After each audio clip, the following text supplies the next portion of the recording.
this is a Select Board Water Commissioner meeting for Monday, August 12th of 2024. The agenda for this evening is new business. We have a right-of-way issue off Bedard Road, town plan and bylaw modernization, grand list errors and omissions, municipal tax and local agreement rates, town administrator's report, need to approve minutes from the July 22nd meeting, approve road cuts, sign some payroll warrants, sign some fleet permits. We have Raymond Bushy here from the fire department. We need to go into executive session to discuss observations. We have a vicious dog incident, a hearing request to look at. Excuse me. Let's jump right into the town plan and bylaw modernization. I guess not too long here. Alright, there's a copy of the town plan there if you guys need to look at it, and the other thing is the modernization. And then This is Yeah. a draft, of course. Yeah. so the town plan is what is currently being considered for adoption right now, obviously. But I have copies of the bylaw modernization report for you, Oh. because, Well, I think I printed them out for them. Oh, you already have that Yeah, too? well, sorry, I should have. oh told you no, that I did sorry, that. All right. I've got extra copies. That's alright, okay. If anyone else wants any. Right. We printed the same thing. That's just the town plan, this is, The black. Yeah, that's what she's gonna talk about. I'm gonna kind of, I'm gonna talk about what from the bylaw modernization relates to the town plan. But one thing, because there is a new zoning district that's proposed that was, came about as part of the bylaw modernization project.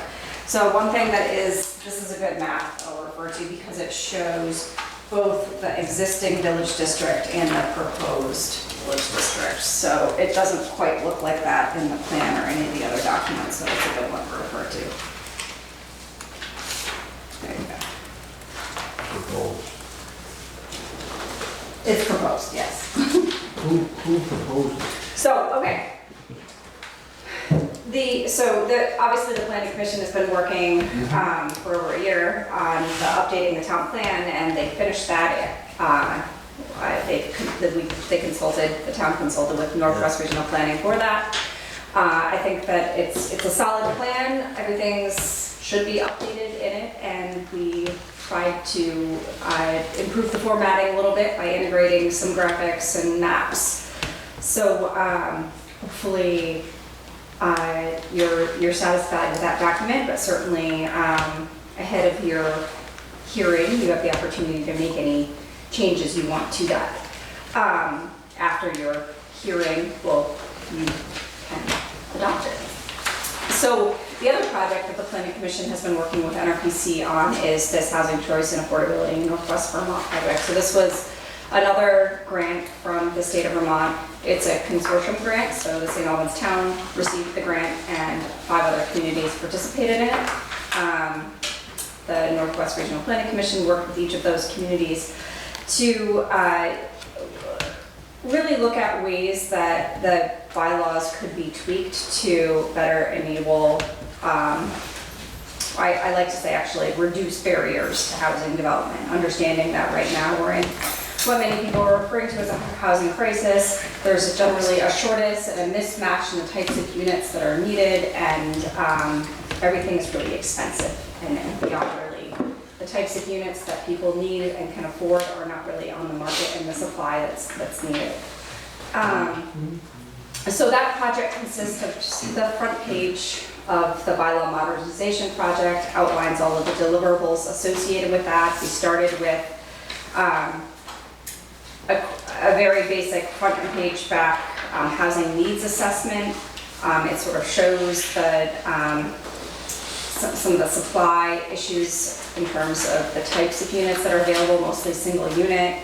But yet we have a decreasing household size, and we're showing a lot more single and non-family households as a proportion of overall like household type.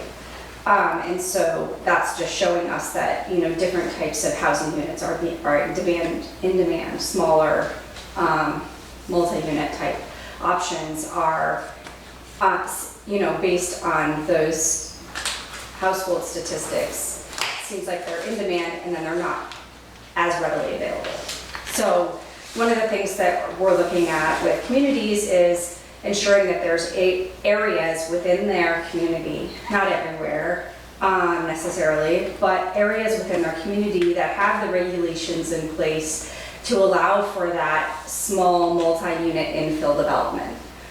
So a lot of what we're not necessarily thinking like, oh, you need to allow for 20-unit multi-unit structures, but are there opportunities to allow those 2 to 3 to 5 unit housing multi-unit structures, accessory dwellings, conversions from larger homes to those adding apartments in places, subdividing lots for just new single unit dwellings, but that might be smaller. So just different opportunities of diversifying the housing supply in a particular neighborhood. So that's one of the things we're looking at, is ensuring that those opportunities available are available in some areas, appropriate areas within the community. One of the things that we also looked at as part of this project was that in not this recent legislative session, but last year, the HOME Act made some changes to the statute that enables zoning, and also provides how municipalities and what municipalities may regulate in zoning. And some of the changes that they made actually preempt local zoning. They're a requirement. And one of those is that in areas that have access to municipal sewer and water, you need to allow a minimum of 5 units per acre. So 5 housing units per acre of land. And so it turns out that in Sheldon Springs, this is usually hitting our communities that are sort of larger or have more of an urban core, like, or a village center. But Sheldon Springs, turns out you have, because of the mill, a situation where we have municipal water and sewer. And so that statute applies to that area. And so one of the things we talked about with the Planning Commission was you know, how you can update your regulations potentially to accommodate that in a way that works for the community. So they ended up defining right now you have 2 village districts, the Creek and the Springs. By breaking those up into 2 separate districts, they could assign dimensional standards that comply with the HOME Act to the Sheldon Springs district, but not have those same standards apply to the Springs district. Excuse me, the Creek district. So that's what this intended to do. In addition, the other changes to the district, you can see that the hatched line, we aligned it with parcel boundaries. So the pink area on this map, in some cases, just cut a parcel off, it buffered the road. It did include some of the small lots up in, I'm not going to know, you probably know the name of this road up here. Boarding house, I think. Boarding house suite, yeah. So the new district really snaps everything to a parcel boundary. So it's a little cleaner. And then one lot there was identified as potentially developable. If in the Springs there were to be some additional housing development, that one was identified as potentially the most developable. There are otherwise some forest resources and other natural constraints in that area that would limit additional development. So it's not really an area that has expansion in its boundaries. There are some limitations there. In particular, I think in this area here is identified as a really important priority forest block in the community. So those are factors that the Planning Commission looked at in considering this new boundary. And so in association with that, the statute also is written where it says access to municipal sewer and water. So it doesn't say, you know, the municipality needs to set up a zoning district to allow for this. It says access. So the zoning district doesn't actually really matter. Right now, if you were to adopt the proposed zoning with this district at, you know, 1/5 of an acre lot size, which would comply with the act, technically anything, anything outside of that district, if it had access to sewer and water, should also be allowed to have that higher density. So the zoning district doesn't necessarily set the limit, it's the access to sewer and water. So one thing the community could consider, if you were concerned about that, if you're not concerned about it, that's fine. If you were concerned about that, would be setting a municipal sewer and water or sewer district. It wouldn't have to be, it could be one or the other, it would have to be both. And so within those boundaries, that's where you're saying that, you know, it would have to be based on a plan for capacity and development and sort of considering both of those factors for where you would like your sewer service to go. So that would be one way that then the act does allow for that provision. So if a municipality in certain parameters sets up a sewer district, that would be a situation where beyond that district, that higher density would not be allowed. So like, for example, you could set the sewer district to be the commercial industrial district, which doesn't allow new residential development, so the Home Act doesn't apply there anyway, and then the village district. So both of those could be, for example, a sewer district that you would set up through ordinance.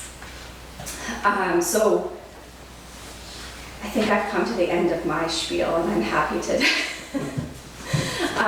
take any questions on any of this. So part of this is just informational, part of this is an opportunity to update you and take, answer any questions you might have. So it's up to 5 units per acre? It needs, you need to allow a minimum of 5 units per acre A minimum? Oh. in the areas with, access to municipal sewer and water. And so, the legislature's thinking was, these are the areas that have planned infrastructure and should be able to accommodate this types of development. So rather than thinking about trying to expand this infrastructure or develop housing that is needed in areas that don't have that infrastructure, let's focus on the areas that do, because that infrastructure is already there. And there's so many areas that are constricted in their ability to accommodate that type of growth because of the lack of infrastructure. So that was really a focus during that legislation, during that session, around thinking about how can we, encourage communities to allow for some of this housing that is really needed. So that would be multi-family homes then? Like multi, Not necessarily. multiple units? Otherwise, you're gonna be down to like 1/5 of an acre per, Yeah, small, but the 1/5 of an units, acre for per example, house. the units that you have on School Street, Yeah, boarding they're houses, those are probably really small, Oh. and they're cute little neighborhoods. Yeah. Those houses don't sit No. vacant, No. they sell. No, they do. Yeah. It's very, it would be efficiency, Yeah. efficient housing, no doubt. Mm-hmm. But so it could be small lots, it could be multi-units, like, Yeah. like Duplex or, a duplex, a triplex, yeah. that would put more space between the buildings. Yeah. You know. And so in the pages aren't numbered from section to section Um, in this. I put tabs for each section Oh, so thank they you. can find it. So for, I think it's section 5 has the proposed regulations, I believe. The Yes. dimension standards. Yeah, is that what you'd like to look at? Yeah, I was gonna say, if Yeah. you wanted to look at what we were proposing, So if we set it up with this district, the way they're proposing it, do we have to provide sewer hookup in that district? I mean, there's well, that was, sewer lines around town, but not Everywhere. everywhere, yeah. yeah, so my understanding was that this area generally had access to sewer and water, but I don't know. Generally, but not, Generally, yeah. no. So I guess that's part of the reason why this discussion is being had, right? So, the way that you're writing it right now would create that density, whether or not,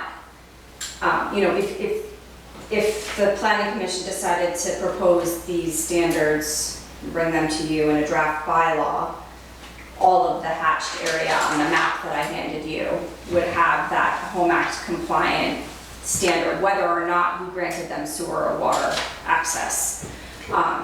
So this was drafted kind of with the assumption that generally in this Sheldon Springs area, access was available, but I didn't have any information that was providing. I didn't have any information that was giving me a clear answer, or where does the access stop? Where does it start? So if you have that information, that certainly could be helpful to understand. And as, you know, in weighing with, well, where is it also just from a community development standpoint appropriate to have this density developed? So we could have 9 units on a 1 acre lot, in theory. Let me take a look at what's proposed. So you've got 1/5 of an acre. But if you build a triplex, how many triplexes could you build on an acre?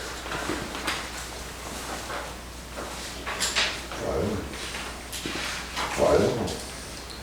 It's, Fit. right, so you could put, Oh, no, that's right. But then, a 1/5 of an acre, and you could put a multi-unit dwelling. So the other thing that we've done is break out multi-unit dwelling by small versus large. So a small unit dwelling is 3 or 4 dwelling units, and a large multi-unit dwelling is 5 or more. So conditional use, you could apply for a 5+ dwelling on a 1/5 of an acre if you could meet setbacks and parking. And there would be other standards that you would need to meet if you were doing a 5+ acre that may not be possible on a 1/5 of an acre. So I'm saying, like, the minimum lot size is not the only thing that is going to dictate whether you could fit or adequately site design, you know, a multi-unit structure. There's other standards in your conditional use and site plan review section that will come into play, like parking and landscaping and green space Right. and things like that. So you would require development review, conditional use site plan for doing something like that, but it would be those other site design standards and conditional use standards that would end up coming into play. It wouldn't be that hard minimum lot size. The minimum lot size they may say, no, you can't fit that here. You need a bigger lot size. But ultimately, you need a developer that wants to build that type of housing. Correct. Correct. It allows it, but it doesn't prescribe mean- it. But you're saying if we adopt this, then that pink area, you have to build 5 units. I mean, you have to build out everything at a 1/5 of an acre. Is that what you're saying? So the minimum lot size is a fifth of an acre, but it is a minimum lot size, so it allows it allows, You don't have to. up to that density, but someone can Doesn't still have- make, someone can doesn't still have build to on someone can still build on an acre lot, they can Okay. still do an acre subdivision. They're not They could required do to quarter build. acre lots, or Right. they could do half acre lots. Right, but you have, They what it could go does, right, they could go right down to Right. a 1/5. right. But It's enabled, But it's the not number of required. units doesn't change though, right? Like if they build that one building on an acre, they're still required to have 5 multi-family housing available for it, right? No, you're just allowing up to that density, Okay. you're not requiring that Yeah, density. okay. That's all right. Yeah. Yeah. So it's possible, someone could come in and propose that type of Yeah. development and it would be allowed. But it's not a requirement. In some cases, only with conditional use and site plan review, but it's not required, it's just Right. allowed. Yeah. Some parts of it, it may be to, but other parts, not so much, you know. Just to clarify, the only thing that's in the town plan is just the creation of a new district for Sheldon Springs. The Yeah. specific zoning that would actually be adopted would be a whole other process of rewriting the bylaws. So Yeah. the only thing that's on the table right now is just creating this Sheldon Springs district. And what do we gain by doing that again? It allows you to create different dimensional boundaries between Sheldon Springs and Sheldon Creek. Yeah. So there's a little, I mean, I think that you can see there's a little bit of a different character between those two districts. Mhm. One Right. is on 105 and a little less, historic character, or different at least historic character than the Creek. Right now, the densities have been basically the same. Yes, they've been treated as village districts, one and the same, Right. the same exact. And half acre lot Right. is minimum. So now we're gonna allow more density there for a developer, but whether they choose to go to that density, that's up to them. Correct. But it would be feasible for a developer to build, That would be there.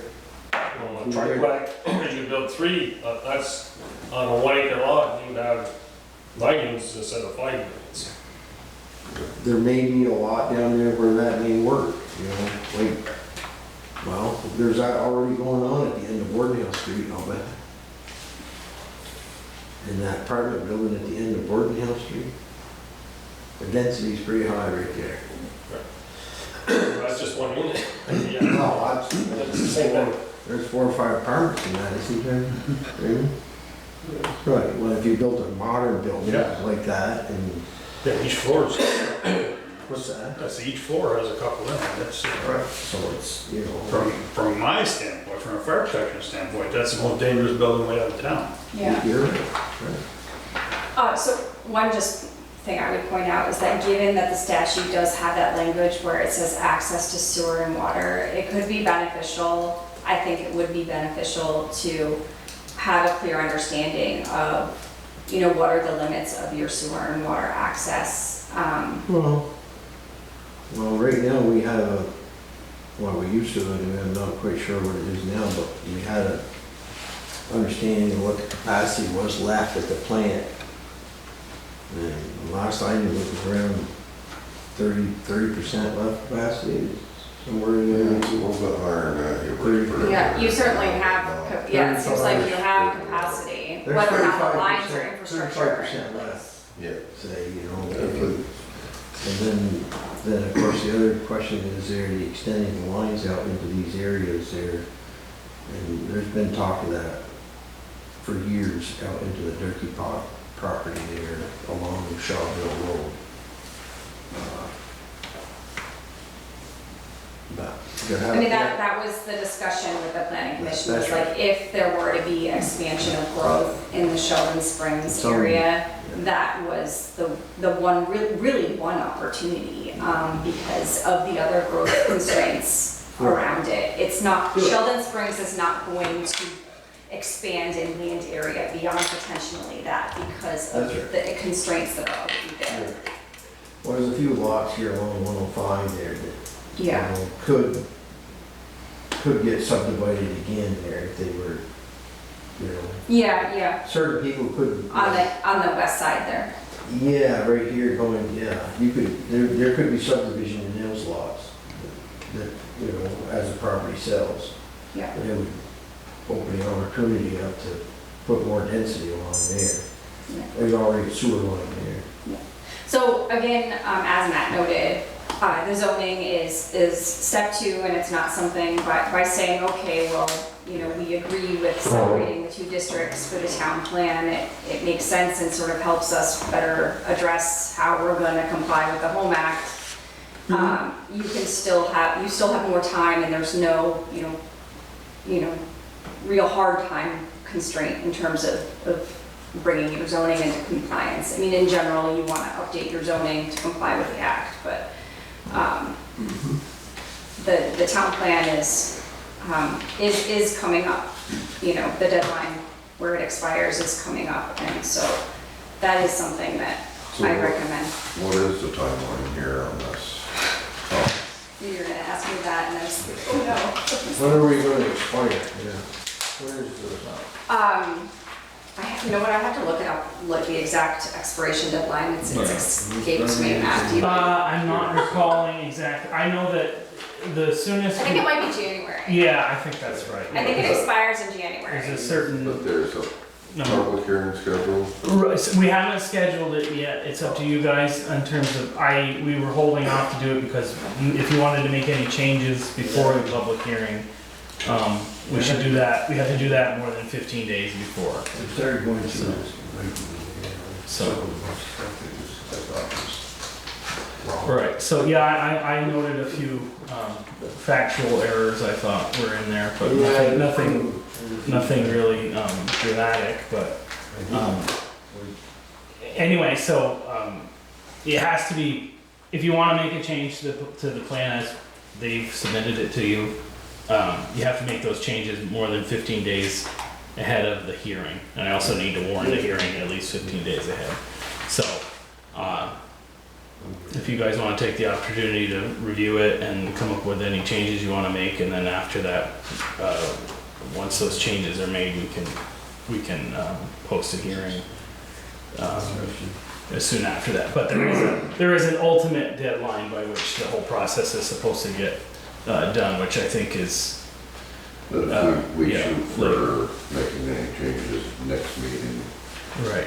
that'll be. We'll be fine on the, Yeah, you on the have ultimate some time. I should Yeah. double check Between- that yeah, expiration date, but I Between don't have access to it. Oh, Oh, sorry, is this your plan?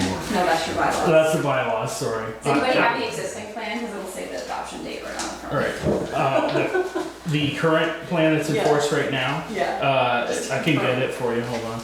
Just to confirm, I don't want to leave here and saying January and then have it be like November. I just want to confirm. Here, I should know that. That's all right. Just a moment. Can Current, village line be extended on 105? That would be a planning decision of the town. The village line be extended on 105? Money can do about anything, you know? Sheldon. Oh, but is this like the cutoff, or can that? Like you said, there's Keep going here. capacity. It'll expire August. Could Jason build It's 90 fine. houses on his You're- property down there? it expired on the 8th. And Oh, okay. On board with that? Stop building corn, stop growing Yeah. corn and build Oh, 90 it's- houses. Yes, so it did expire on August 8th, but right now You there's got no. water and sewer on my street. It's not a big deal. Right, okay, yeah, it did, Okay. For that many houses out there? So it did expire on August First 8th, come, first served, but right? that's right. the only thing that we want to keep in mind, and generally, we want to reduce the time. right, yeah, Amount of time right. that it's expired, but you want to make sure that you're regionally approved prior Right. to the municipal planning grant deadline, if that's just because it's nice to It's make. required for that, yeah. When It's required that even if you don't comply with it, it allows more money to come to our region, I see. so it's helpful. And we're well in line with that, that's December this year. When So- does it expire? So technically, so our current town plan you adopted on August 8th, 2016, so technically that expired 4 days ago. So that, Here's what can do. so for a compliance standard in terms of having a town plan, we are technically out of compliance in this interim, but she says that Greta's saying that that's not really a problem until December-ish, right? We're Right, saying you wanna that. make sure that you adopt Yeah. by December. You Yeah. can't adopt new zoning bylaws when you have the expired town plan, but you can continue to implement your existing ones. Correct. So you're good, there's no, Right. many communities have a small lapse here and then, or now, so it's fine, you're well in the process. Okay. Town garage needs a new roof. I don't know. Yeah, that was one that I also shook my head at, but I don't know. Town garage needs a new roof. The plan is quite data intensive. Yeah, There's a lot of, a lot of little things in there. A lot of little Yeah, things. Well, you wanna shoot for going over this by next meeting there, if we get a chance to review it by then? Yeah, And then we can hash it out then. I started scribbling on the When one. we start your homework, all right? Yeah. And then we would probably, if we, next meeting, you guys have any changes you wanna make, and then, we'd probably be looking at, second week of September, would be when we'd have the hearing. probably. that's fine. Yeah, And if, NRPC is happy to make any edits that you wanna make. So Matt, we're Yeah, happy to do yeah, that. let you know that. You wanna- Yeah, Or, I mean, absolutely. Okay. it's up to you. Yeah. That's fine, we are happy to. Okay, no problem. What you're saying that the legislature puts out is this. The legislature put out that towns that have areas with access to municipal sewer and water must allow for 5 units per acre of housing. That's all we gotta do, and then we'll be in compliance with the law? Correct. There you go. There's a few other tweaks in this that are also, like duplexes need to be allowed everywhere. There's a few tweaks to your accessory dwelling statute, but in general, you are in good shape. You're saying like 5 units, but they could be duplexes or triplexes. Is that considered a unit? or is it No, just a single unit family? is one residential unit, so, a triplex has 3 residential units in it. But the way your regulations are written right now is they would allow a minimum lot size does not have a limitation on multi-unit structures being placed there, so you could place a multi-unit structure on a small lot, assuming it was approved under conditional use and site plan. And so all of the other standards would need to be met, which in some cases would dictate enough space, like for parking and that sort of thing. Then it almost could be like a mobile home park. I think that you have good design standards and site plan and conditional use review to allow for adequate access, That's to address traffic issues. It's not just, Sorry. It's a, yeah, it can be up to that, but that Right. doesn't mean that the developer wants to do that to sell the property. or that your development review board isn't going to require there be good site design. Correct. Ultimately, all housing has to be sold. Yes. So if you want to sell something, you need to build something that's sellable, so. Yeah. And that's the risk. Yeah. you know. It really just allows for more flexibility. It reduces barriers, which was the point. And so- Sounds good. There's a think bunch that of was- land down there in Sheldon. There's a bunch of property in Sheldon Springs that are close to water and sewer. And it's close to the schools, it's close to the stores. It's a lot of services that Yeah. are real close. I think that the scoping study that's going on right now too has the potential to increase the pedestrian safety and accessibility in that area, which goes along with, having some additional housing with the school there and everything. So I think that they can go hand in hand in terms from a planning perspective. If it's done right, then come out right. So to speak. All right, that sounds good. Okay, great. Yep, We'll be in touch. Yeah, Um, okay. Thank you. Okay, thank you, Greg. Yep, almost done with the plan. Mid-September. That's right, I think that's what we're looking at now. Mid-September, all right. I'm sorry you had to do the extra copy. Oh, that's fine. You want extra? Sure, you might as well just Might leave as here. well leave them here. These ones need to be- You and Sheldon. Right, yeah, right. All right, take care, everyone. Alright, thank you. Yeah. Alright, fire department, what you got right? So, just general information to start out with is, beginning of the year started very busy. Like through May, we were averaging 3 calls a week, which is pretty busy for us. And that has, during June, July, has slowed back down to a little more normal works, 2 or so a week. Budget-wise, we're in pretty good shape. On a very good note, we were notified yesterday that we will be the recipients of another award through FEMA. And our project this year that we had applied for would be to continue. We had started a couple years ago replacing old hose and stuff and nozzles, and we will absolutely be 100% completely replaced all of our hose and nozzles with this award. That it looks like it's going to be about $28,000. So that should be a public announcement this coming week that we're being awarded that. So that's pretty much where we're at. Things are always dynamic. We have one young man that we asked for thoughts for him in the hospital today. He's 24 years old and was diagnosed earlier this year with non-Hodgkin's lymphoma. He's in the hospital today. His 3rd round of chemo treatments here kind of knocked him for a little bit of a loop. So we asked people to think of this young man, and because he's been a very, very active, big, huge benefit to us.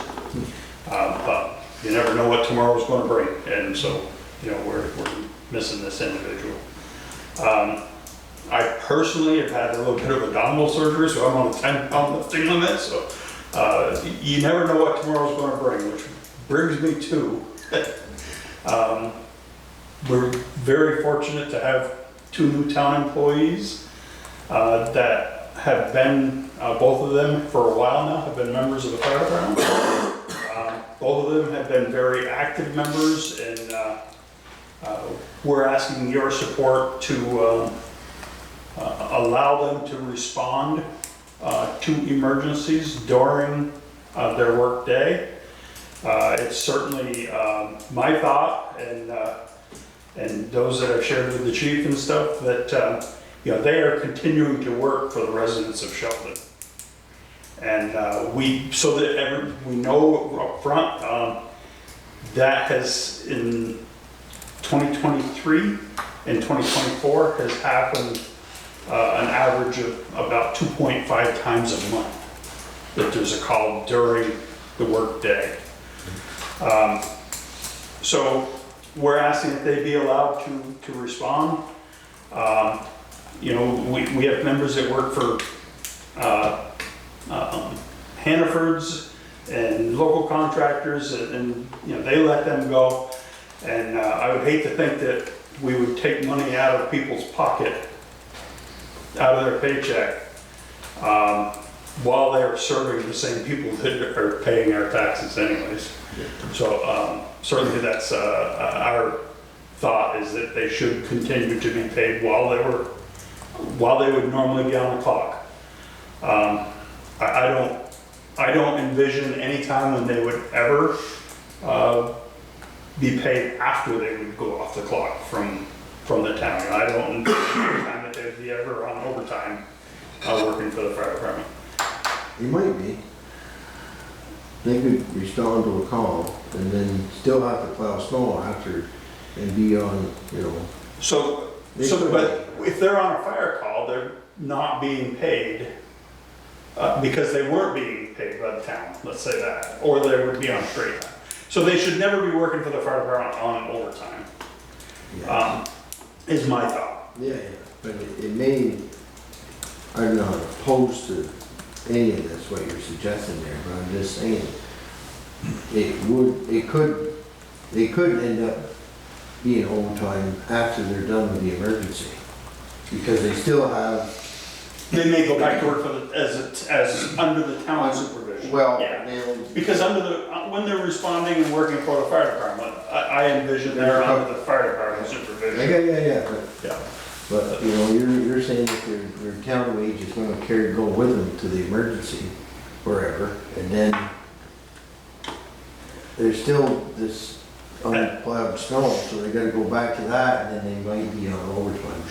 When they're back working for the town, yeah. Because my vision is if we're at a fire, if we go to a fire at 2 o'clock in the afternoon, they respond Of course they will. at 3 or 4 o'clock, when whatever time they normally get done, that's gonna be the end of their payday Yeah. from you guys, from the town.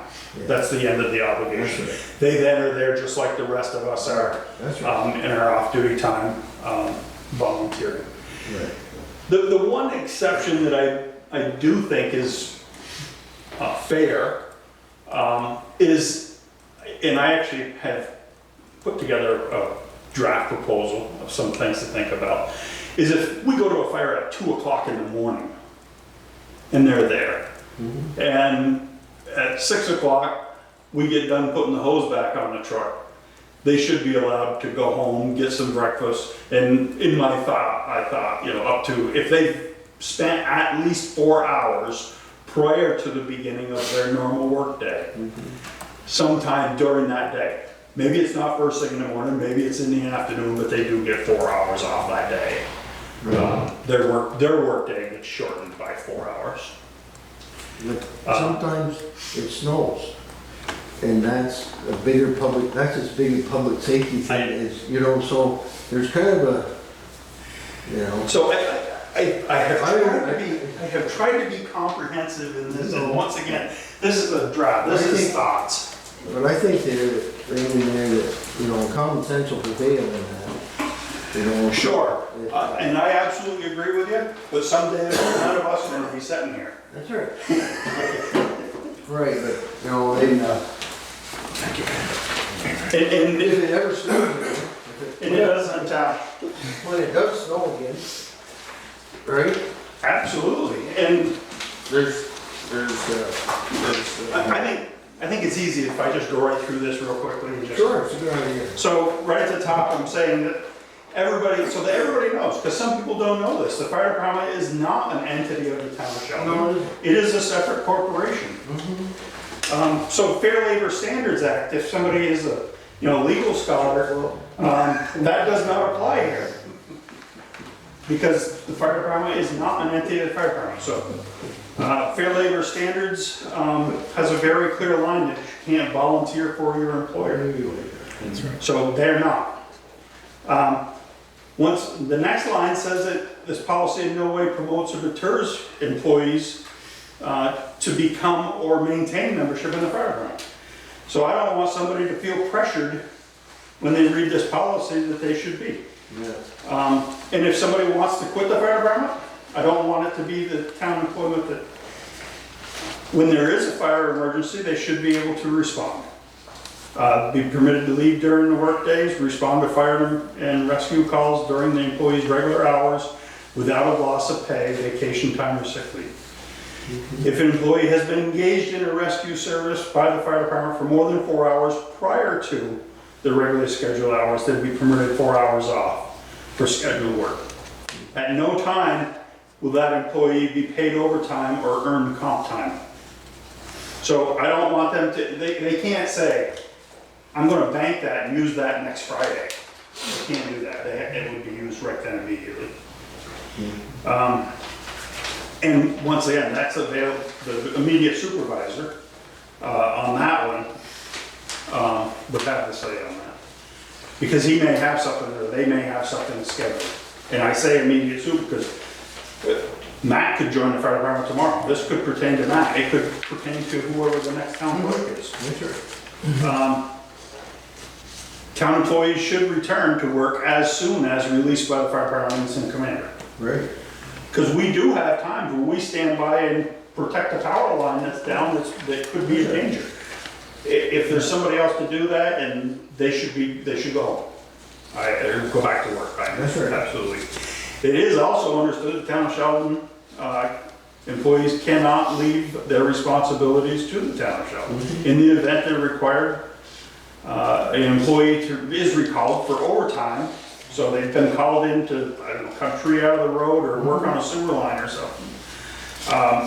That employee can't leave until they're released by their supervisor.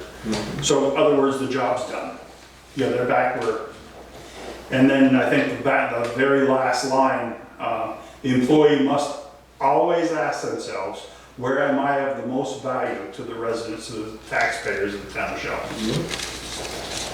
So that is, like I said, that is, I went online, took a few things. The biggest place I found them was educational from colleges. Most of it is my own, but some of it came from. I think that's pretty well gives you a good idea of what should be going on. Yeah, we got a executive session later on tonight, and we'll discuss that. Okay. Part of that.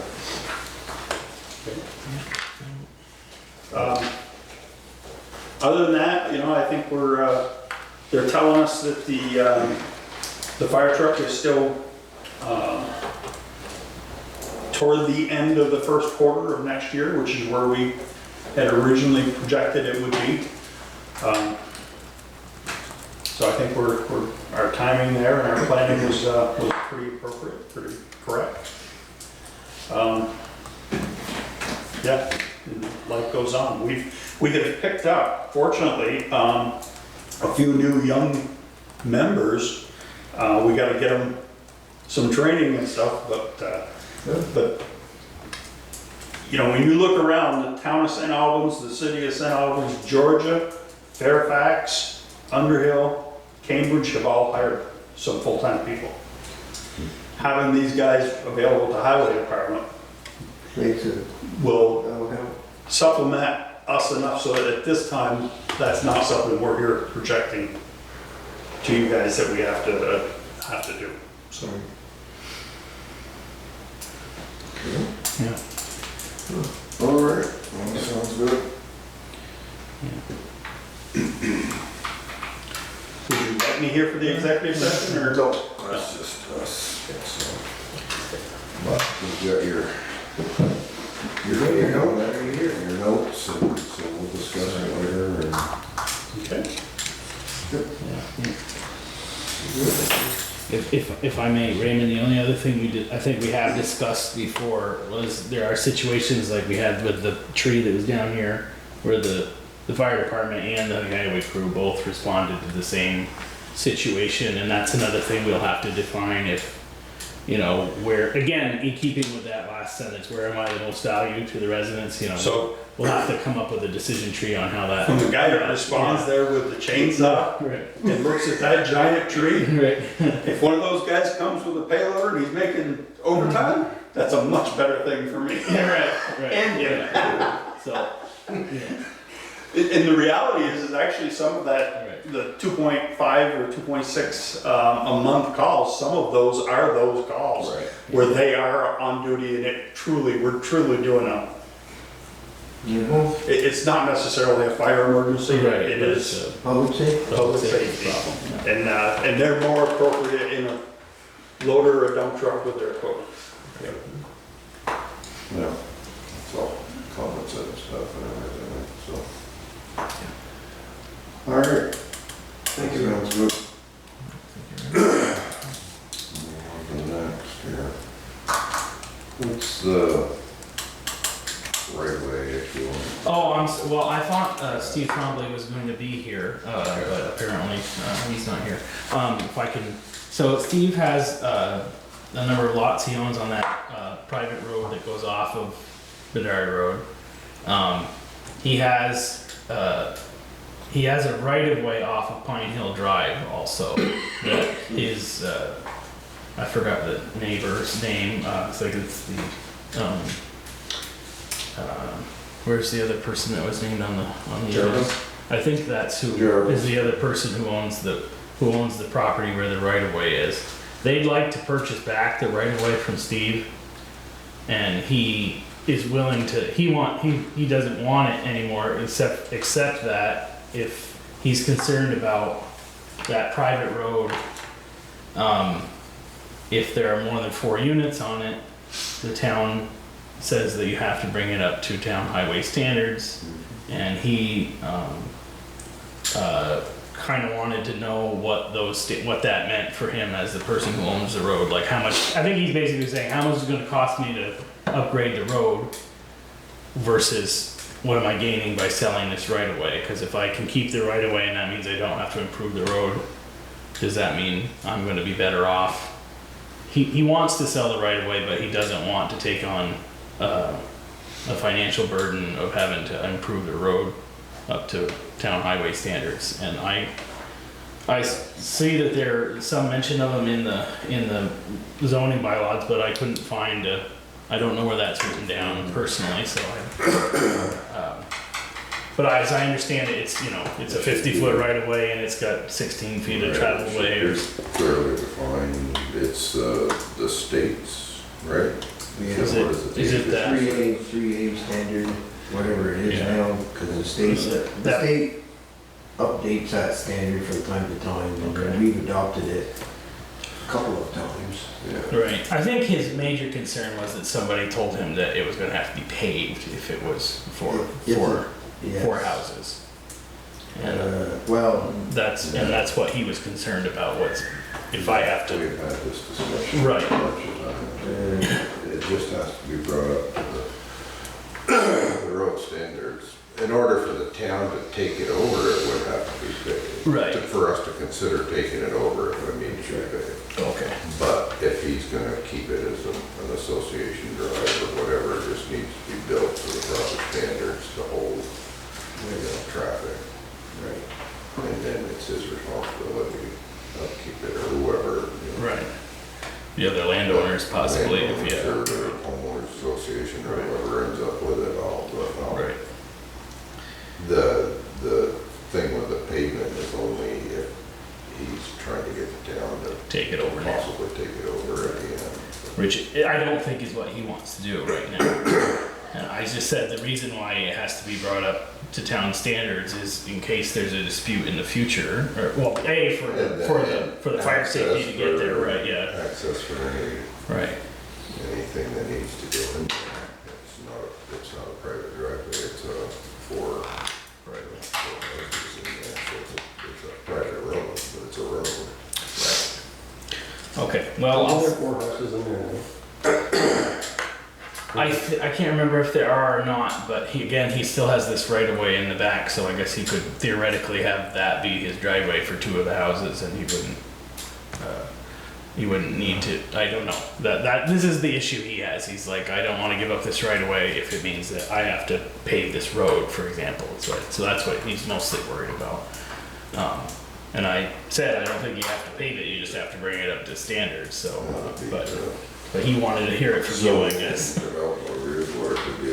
Right. Okay. Well, I'll try to relay that message to him, and if he wants, he can come back and talk to you about it, I guess, but, okay. And how's that work with like Don Reed's road? The Reed Road, Correct. we don't plow that road. No, but there's 4 houses on that road.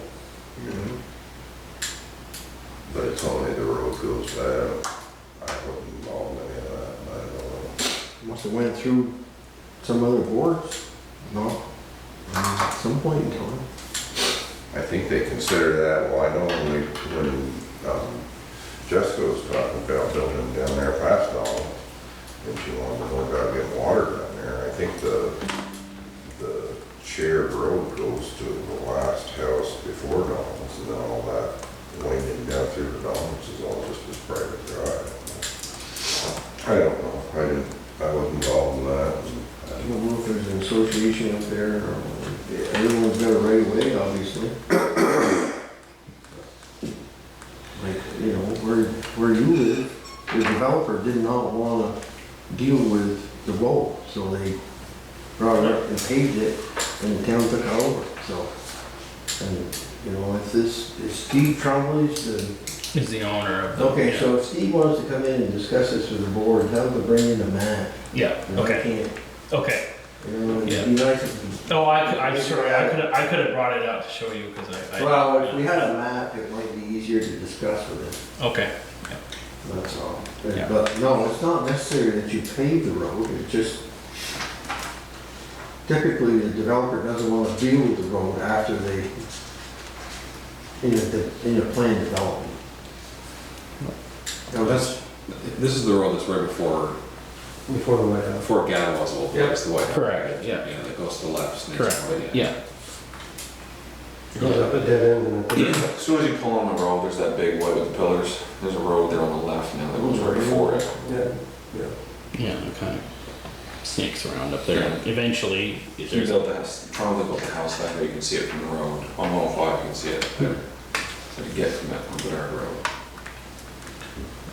I just don't drive up there. Okay, so we got a grand list of errors and omission. Did Justin get through all grievances?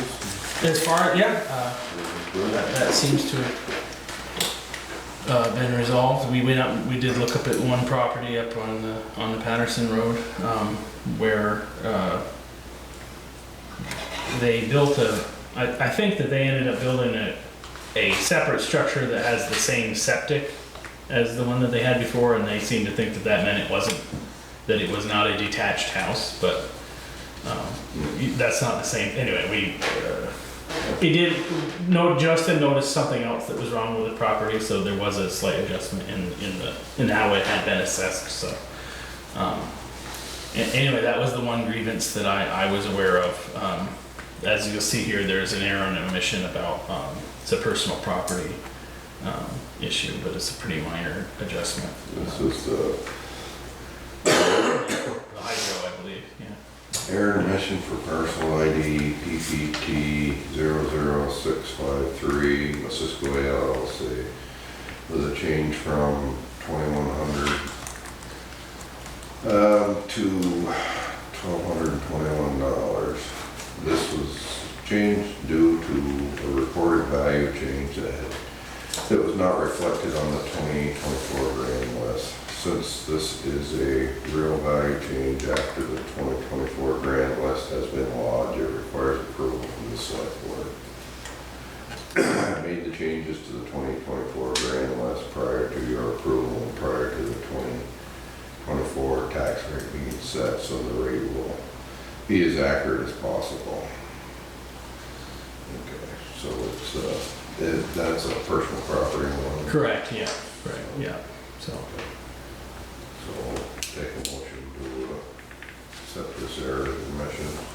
Make a motion. And second on that. All in favor? Aye. Opposed? Okay.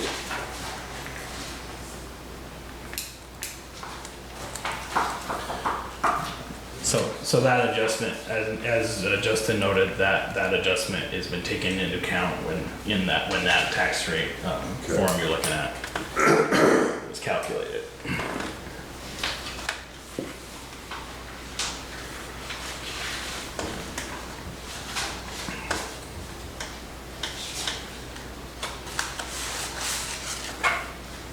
So these are the rates here you got on the front page. Yep, that's what the clerk gave me this afternoon.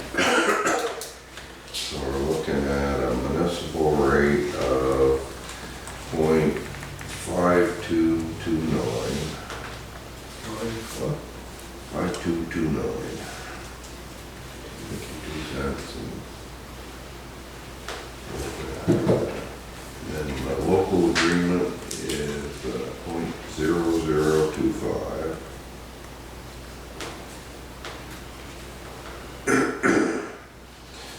Homestead education is 1.4175.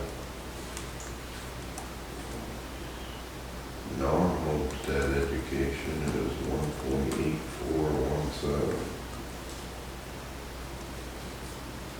1.4, what you said?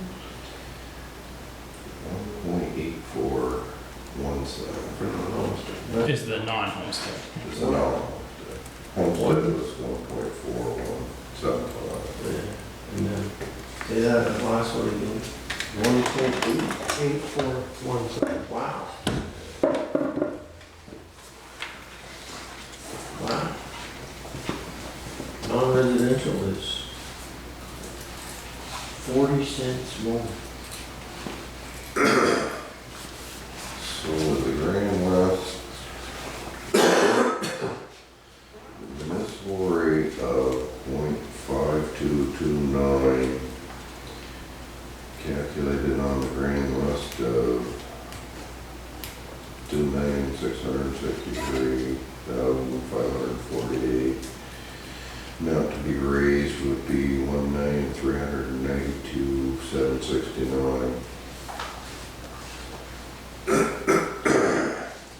Is that taking into consideration of that 400,000 of the old budget from last year? Not sure.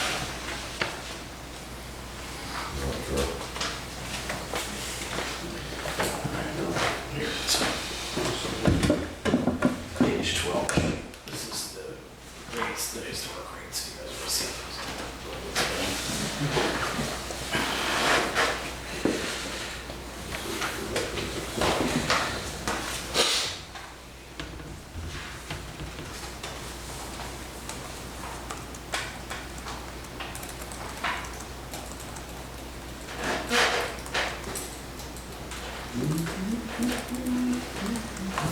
What was last year, right? Non-residential is 1.6871, residential is 1.3966. Yeah, well, we can't do anything about those. Yeah, it's the state set that, yeah. Tax rate. Town tax didn't really go sleeping. No. Last year, 2023, it was 0.5139. Okay. We're looking at 5229, so yeah, not about a penny. Behind the budget, did you take into consideration that your old budgeted like $389,000? That should have been, that's in the outside audit, that should have been done at town meeting. So should we reduce the budget by 389,000? You reduce the tax rate? So that we receive less money.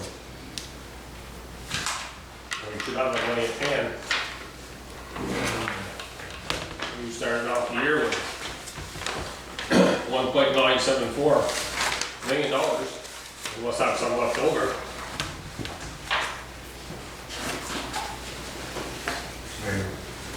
Wasn't there.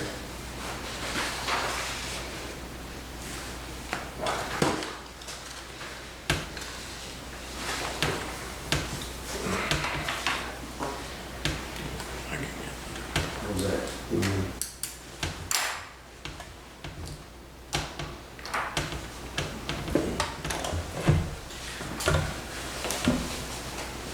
Well. Rick, is there one over here?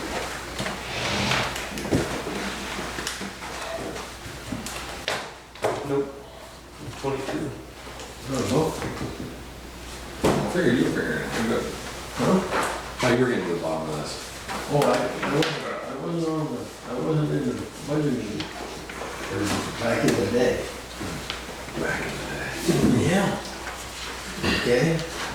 When you, is that what you're bringing up? Is that what you're bringing up? There was a. No, not the outside audit. The outside auditor said we over budgeted by 389,327. If you over budgeted, you should have that money left No, over. no, no, wait a minute, over budget.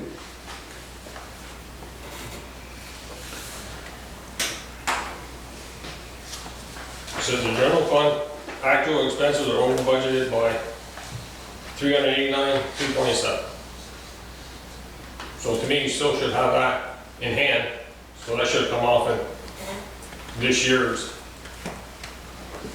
assessment. I'm not sure what the board did. At the time they made the budget that was passed, whether or not they took into account any surplus in their budget, I don't know.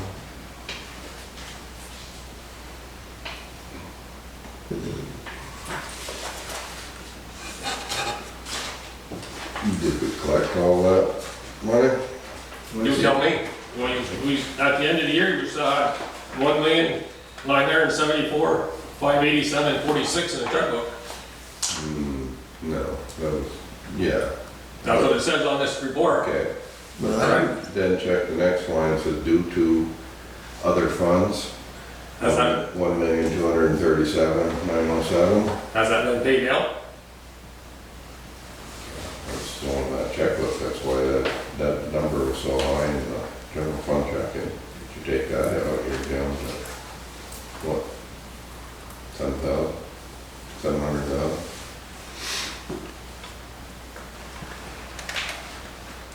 Okay, is that 1,273,000 number been paid out? Yeah, it gets paid out by the end of the year.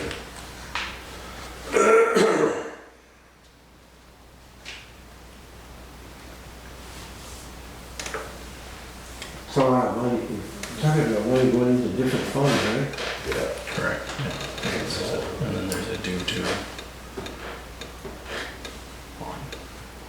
Do you have a list of the different funds that was expenditure to?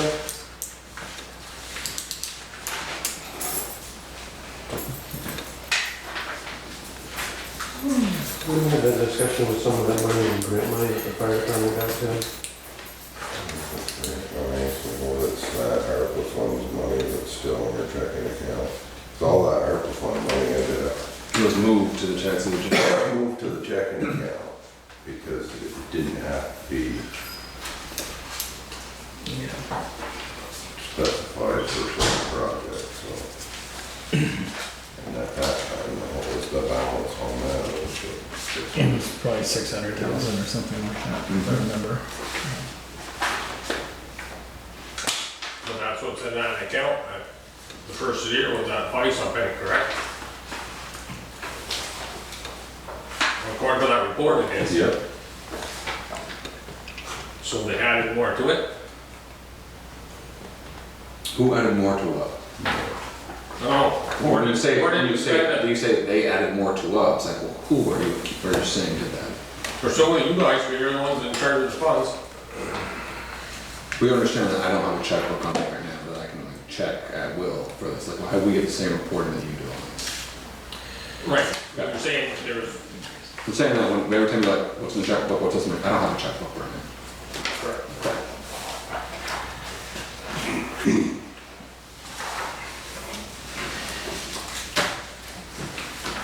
All I know is like in the outside operating report, it said you over budgeted by that much, so you should have that much left over.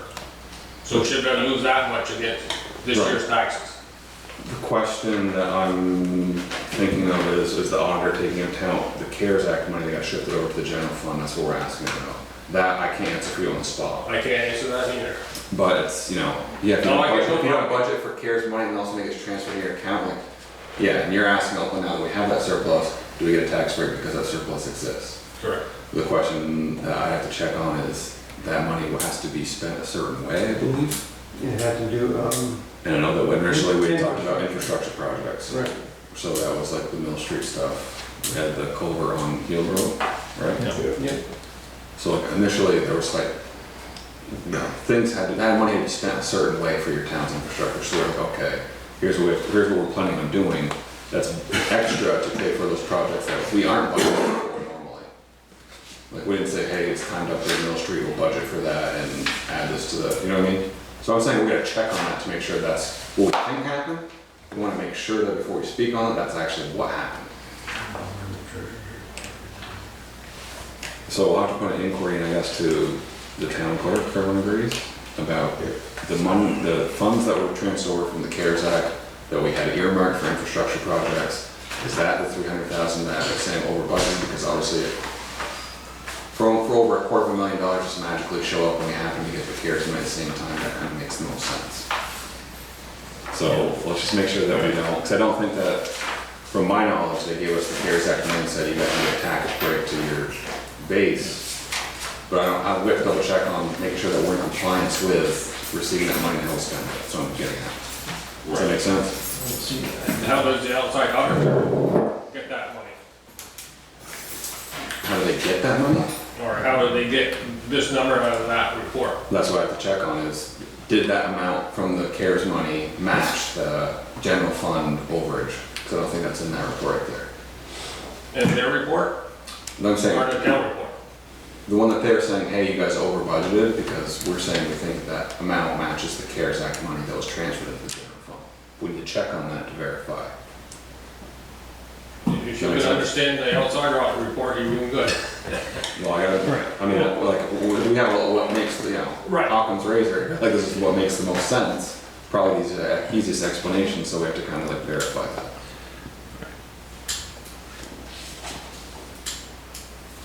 Okay. But there wasn't any budget surplus, then you did the budget that you used to reduce the tax bill.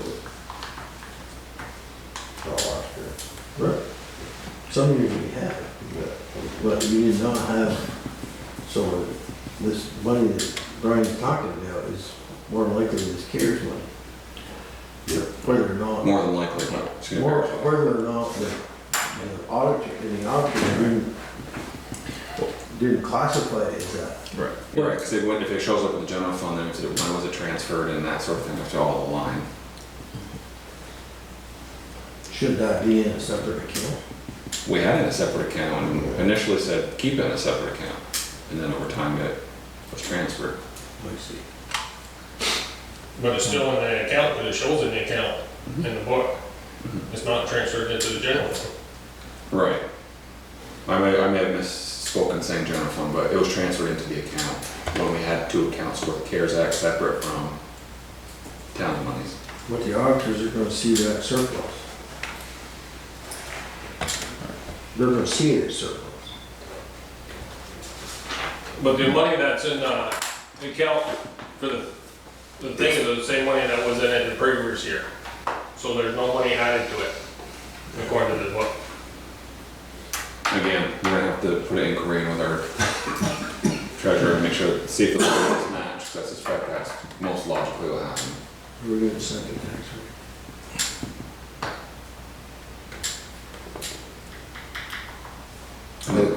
Because there's, when you look at the totals, there's no total as to what the total expenditures were last year.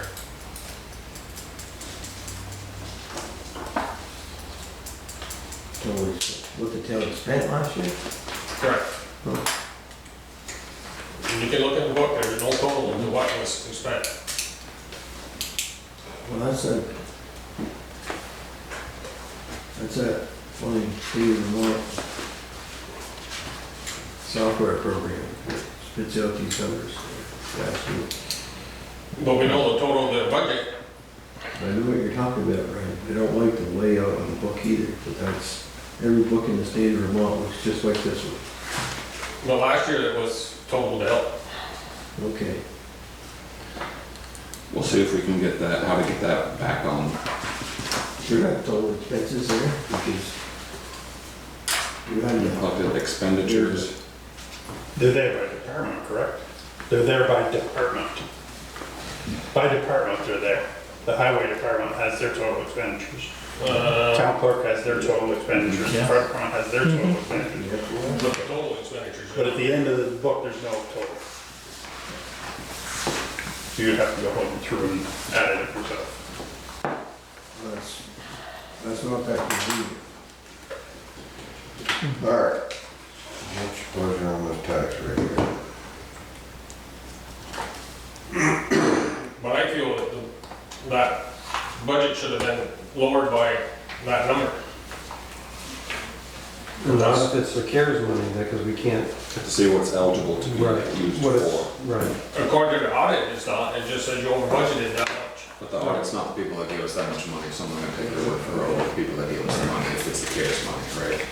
But I have no idea. That's what I'm saying, we won't know, have an answer for any of this until we get clarification. But once we know, if it was that money, we know how it can be used. Were all of the,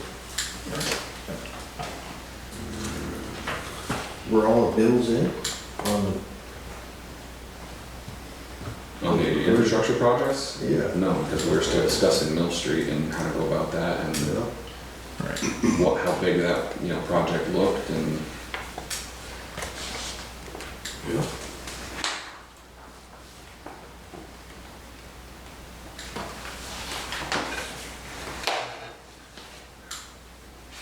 I move we accept the tax rate at 52, at the proposed tax rates.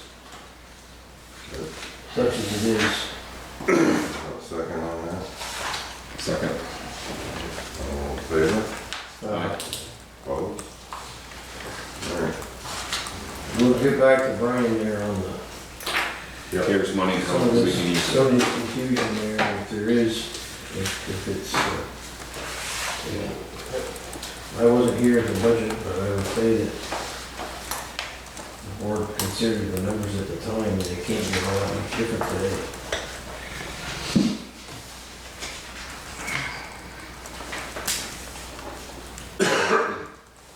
Did you look at our, dog ordinance stuff? I did not look at it in great detail, actually, although Cody did, I think, when he was dealing with this case here, but, I'm sorry, yeah, I just got that, this just happened yesterday, this incident, and so, Where did this occur? on Kittel Road, so those, So so it was in among those 3 new houses that Mark St. Pierre put up a few years ago, yeah, yeah. What was the? So, I mean, he's going through the steps, quarantining his dog and Yeah, he's, get the rabies vaccines and stuff. correct, yeah, But this person got that wants a vicious dog hearing. correct, that's the, yeah. That's the long and short Is of it. that, well, I'll have to back up in the dog ordinance stuff there. Yeah, so I'm sorry I didn't look at it today, No, Steve. that's all right. I didn't quite, we still, so, Steve's got the report there, but just to let you guys know, there's these 3 neighbors that live on Cattell Road. One of the neighbors was walking down the road, and apparently there was several dogs that came out from this property. A couple of them were just barking at him or whatever, but one of them, he was on the other side of the road from the house, and apparently this dog came up behind him and attacked him. And he kind of yelled at it, and it went away, but then it came and tried and bit him again. So, anyway, Well, I guess Yeah. it's got it right here Yeah. on this vicious dog complaint Yeah. form. State law 20 VSA Yeah. 3546 requires the select board to hold a vicious dog hearing when a domestic pet or wolf hybrid has bitten a person while the animal is off the premises of its owner or keeper. The person bitten requires medical attention for the attack, and such person files a written complaint with the select board. The information submitted on this form will be used to determine whether such a hearing is warranted. So, according to this report, he was bitten, he was on the opposite side of the road from the house, on the road, on the town road, and the dog came out of the house area and attacked him from behind, I guess. He hollered at it, tried to get it to stop, and he came back second time, bit it, broke the skin. So he did require medical attention. They're looking into the rabies vaccinations and whether it was even licensed in town. So, there's also a separate issue, which is I think that this owner has several dogs there, and one of the dogs that he has doesn't belong to him, belongs to a friend of his. And so the other thing Cody's trying to figure out is exactly which dog was involved in this, and if it does, he thinks it is one of the dogs that belongs to this person. But I suppose if it was the dog that doesn't belong to him, that would be a different problem. But This neighbor complains they run those from around his property quite a bit. yes, yeah, Okay. Oh, good. yeah. We'll have a dog here. Get some chickens. Go look at one, make sure they're. So, Sad thing to say, but that's not good, that's not good. So we need to have hearing, if you will. Yeah, So that's what he's requesting. I guess they need to determine whether such a hearing is warranted. Seems to fit all the criteria. Is that something we can do at our next? I think so, And yeah. give Cody time to get his, Yeah, all he's, his stuff, paperwork, get Yeah. all that all straightened out. okay. Next select board meeting, Okay. we'll have to have a quorum. yeah. Yes. I've got the rules of procedure here, I can print those for you. Yeah. Yeah. I know what we need to do Yeah. with that. Okay. Basically have to have both parties, the person and the owner here, and the animal control officer too, and, yeah. Be able to ask questions and answer them, yeah. Oh, Yeah. yeah. Yeah, I was gonna say, I figured that some of you, this would not be the first one. Really, they're already here. Alright. Very deep. They don't need to be requested here, they just all show up. Which is good. What's that total number from the audit report? It's on page 10, Here, I can get it for you, Nick, just a second. 389, 327. 327 and change? Okay, thank you. Select Board Water Commissioner meeting, from July 22nd of 2024, held here at the town office at 7:30. In attendance from the Select Board, Stephen Dodd, Seth Hungerford, Nick Norris, others, Brian Benoit, Pam Callan, Seth Cattell, the road foreman, Hubert Spalding, water wastewater operator, Matt Stebbins, town administrator, and Jerry Lacy from Northwest Access TV. 7:36, I call the meeting to order and read the agenda. 2 letters received were added to the agenda. Franklin County Field Days request support in purchasing this site, and V-Trans request information regarding the town's right-of-way near Bridge Street. Near the Bridge Street Bridge. At 7:38, Ryan Benoit and Northwest Riders asked the VASA be allowed to install trail signs on town highways. Brian shared current ATV policies from neighboring towns. Fairfield does not allow ATVs. The board is concerned about trail marking leading riders there or onto state highways. Brian said he would talk to Fairfield and private landowners about opening trail routes. 7:49, Hubert Spalding discussed the results of recent camera inspection of the sewer system. The camera could not pass through a section between the post office and the rail trail on Mill Street. Boarding House Street will be inspected when Minosh is in the area again. 807, board approved road cut permit for Tom Pancallen on Hill Street. 809, board approved road cut permit for Mark St. Pierre on Swamp Road. 811, Secretary gave a highway report, paving is completed.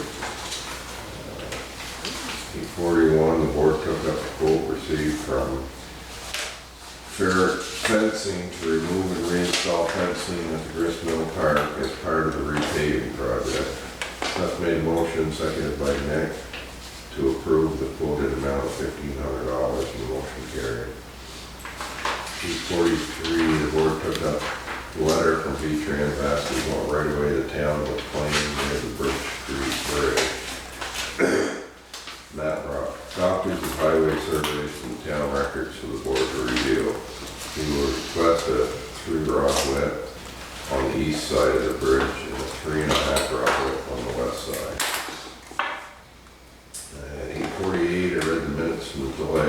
meeting, correcting the date printed. 8:56, Nick moved, seconded by Seth, to approve the minutes as read, the motion carried. 8:57, Matt gave the town administrator's report. 9:17, Nick nominated Robert Norris of Pines Oliver to serve on the Regional Policing Advisory Committee. Seth seconded the nominations are approved on a voice vote. 9:18, the board took up a letter received from Franklin County Field Days asking for support in a proposed action to purchase their current site. The request is only for a letter of support, not financial support. Without objection, Steve directed Matt to draft a letter of support, which I will sign. At 9:19, Seth made a motion to adjourn, seconded by Nick. The motion carried. Next regular meeting will be Monday, August 12th at 7:30. Take a motion to accept these minutes as read. Make a motion. Get a second on that. I'll second it. All in favor? Aye. Opposed?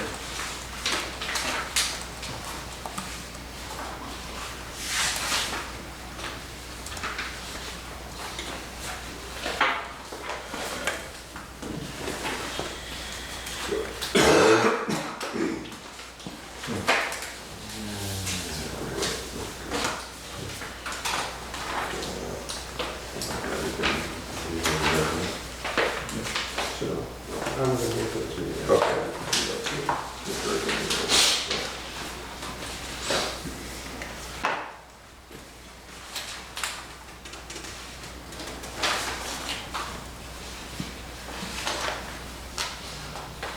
Is there two road cut permits? Oh, no, it's just one, I was mistaken, it's on Willard's property, but the person applying is, Kelly Banasuski, or however you say that. Okay. So, I thought there were two permits, but actually it's just one permit, yeah. So it's an application for a road cut permit for Willard, so Mahoney. Tow Road.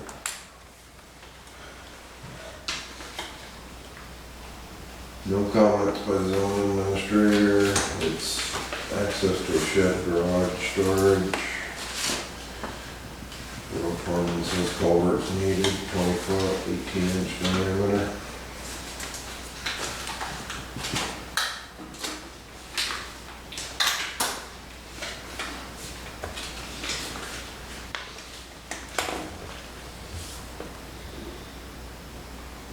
This is the meeting that was not Last one? Maybe that was here. No, Just three select board here. correct, yeah.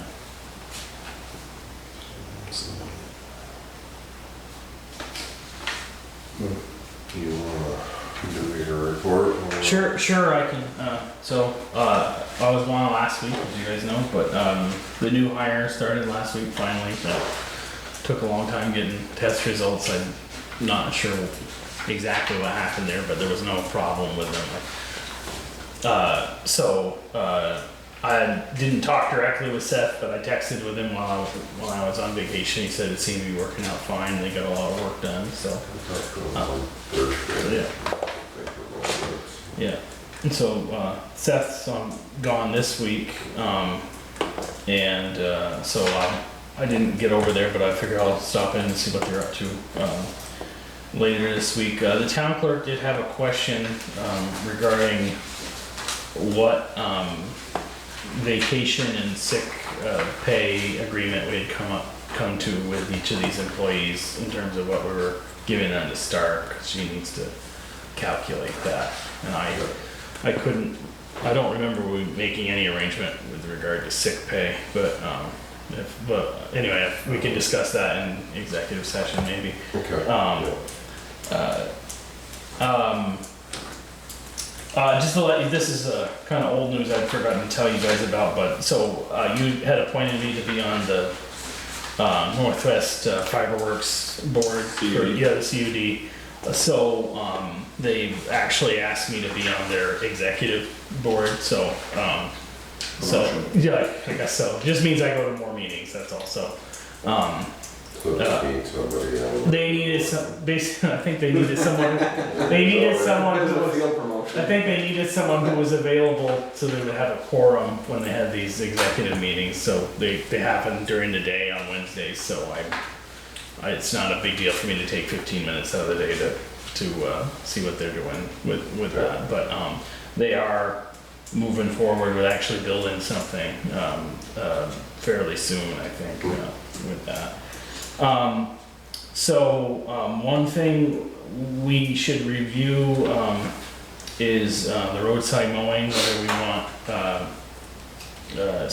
Steve Purley to do a second cut and on how many roads. I didn't have much time to go out and look at them since I've been back here, but I figured at least the class 2 roads should be done again, and, Look at all of them. Yeah. So the grass been growing this year. Right. And the last 2 rows needed it. right, so, we had said we would review that at some point here in August, and the plan was to have him do it, again, the last 2 weeks of August, so I don't know if we want to defer that decision until the next time you meet. That would still allow him some time to get it done before the end of the month, or if you want me to just, tell him to do everything over again, or we want to just pick some roads we don't want done, or, anyway, you can think about that. Yeah, we'll discuss that. Yeah.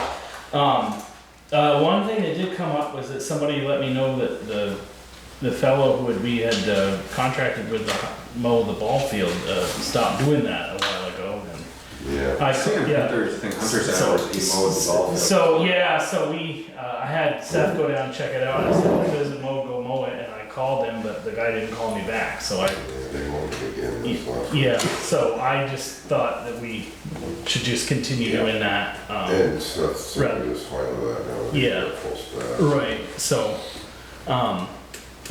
I didn't think we wanted to try another round of bidding this late in the year or anything like Yeah. that. So So, anyway, I don't think he ever submitted a invoice for July, that fellow, so I don't know what happened. I think he was actually selling some of his equipment, so maybe his business isn't doing so well. It's going for sale. Yeah, Work for so, construction company. anyway, unfortunately, I wasn't keeping the closest eye on that, but anyway, I don't think we lost any money, but, anyway, that happened, so that's how we've been dealing with it. Gristmill Park, I called Hungerford to see about trying to get a date for that, but they didn't. They said, I told them that this fence guy is gonna have surgery and we'd like to get it done before he does that, and they said, well, that'll be fine, but they still wouldn't set a date for it, so.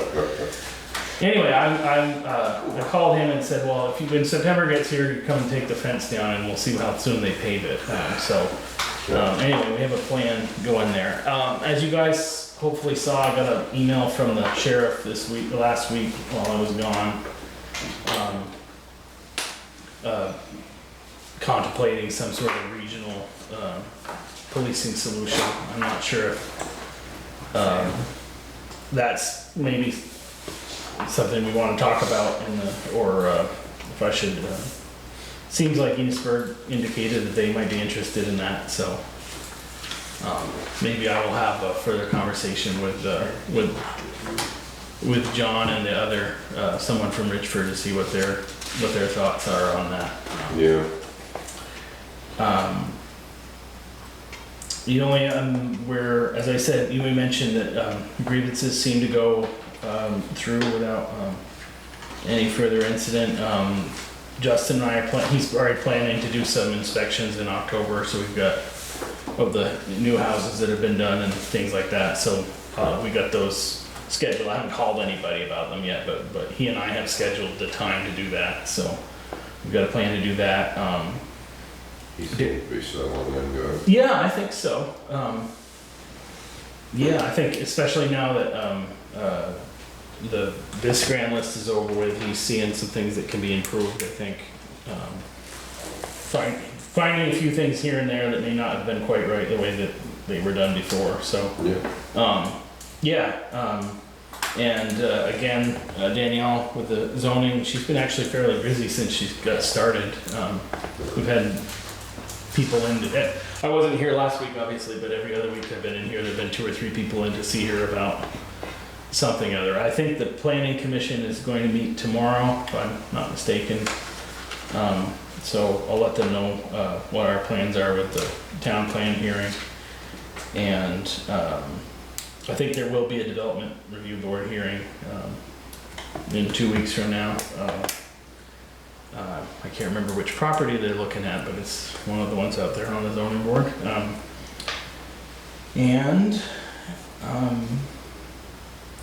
Working again on the,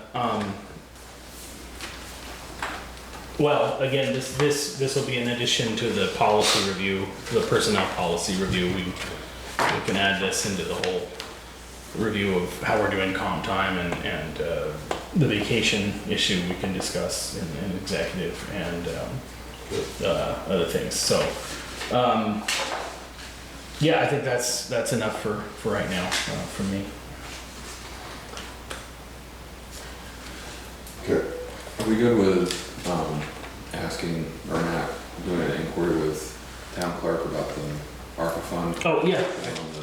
Yeah, so we can get an answer on that. Yeah, I can do that. Okay. So just to review what is in the audit report that Brian's citing here, it said that it says general fund actual expenditures were over budget by $389,327. But it also says that general fund actual revenues were above budgeted amounts by $837,614. So if you take the difference between the two of that, it means we add $400 some odd $1,000 left over, which again sounds sort of like the amount for the ARPA funds may have been in there. Just want clarity. So I will clarify with the clerk if we can figure out what that actual expenditure was. That situation looks yeah. like. Yep. Can do that. Yep.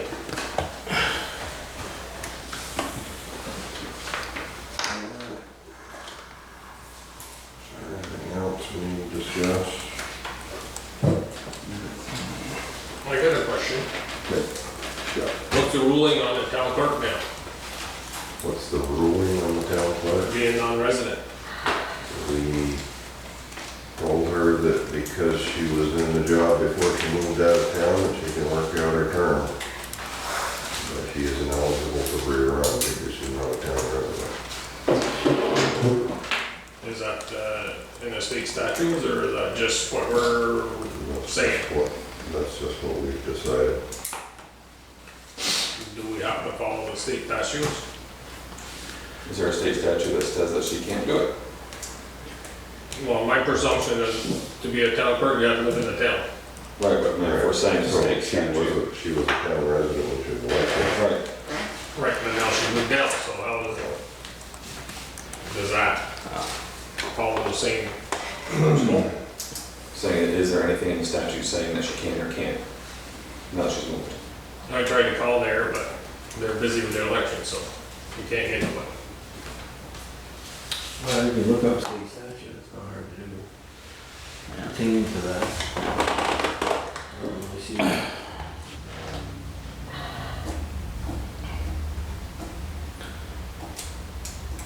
don't see the issue, unless it's against the law. In that case, you would have to, you have to appoint, and then the board would appoint someone, I would assume. Or do we have to have an election to elect somebody? I don't think you would do that. I think that would fall on the board to appoint someone. Should we just check with the league? I can answer. I can see what the answer to that. I don't have a real firm grasp on the answer to that, Brian, but I think there are other offices that would apply to, like, for example, justice of the peace, where someone moves out of town. Is it absolutely necessary for them to resign? Well, I don't know. Situations, death, Right, exactly. sickness, Right. incapable, Right. We ran into So- that with the select board. Right. We ran into that with the select board when Mark Churchill moved out of town. Right.